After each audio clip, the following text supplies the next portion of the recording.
Salam alaikum, bonjour à tous, j'espère que vous allez bien. Donc aujourd'hui, pour le nouvel épisode de la Minute Physio, je vais profiter du petit quiz que j'ai fait ce matin pour vous parler donc de la patate douce.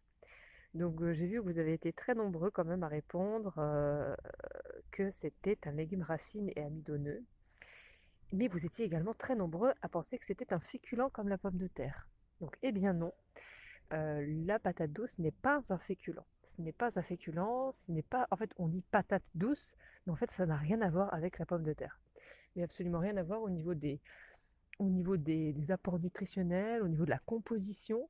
La pomme de terre, il faut savoir que c'est que de l'amidon, alors que la patate douce, c'est un légume racine amidonneux. C'est-à-dire, il y a de l'amidon effectivement dans la patate douce, mais il y a énormément de choses également qui sont bien plus nourrissantes que la pomme de terre.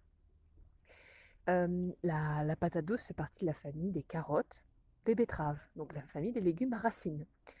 Ils ont des vertus à peu près équivalentes, surtout à la carotte. Sauf que la patate douce a ce petit goût sucré supplémentaire, cette consistance supplémentaire qui en fait vraiment un légume très très apprécié en général des enfants par son caractère sucré.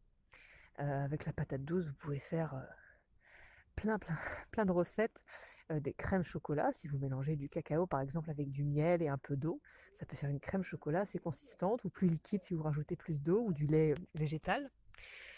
Également, avec la patate douce, on peut faire des frites de patate douce, on peut faire des purées de patate douce, on peut faire des tartes à la patate douce. Enfin, on peut faire énormément de choses avec la patate douce.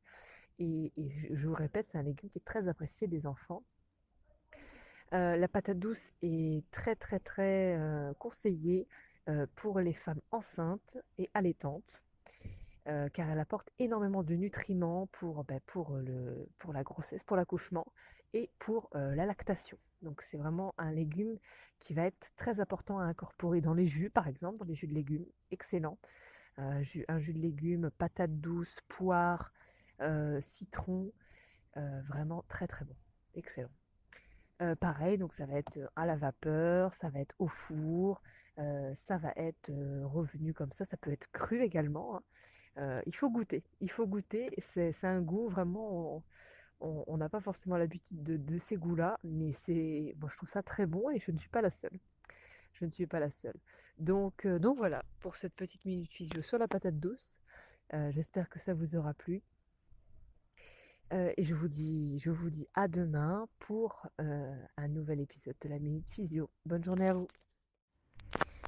Salam alaikum, bonjour à tous, j'espère que vous allez bien. Donc aujourd'hui, pour le nouvel épisode de la Minute Physio, je vais profiter du petit quiz que j'ai fait ce matin pour vous parler donc de la patate douce. Donc j'ai vu que vous avez été très nombreux quand même à répondre que c'était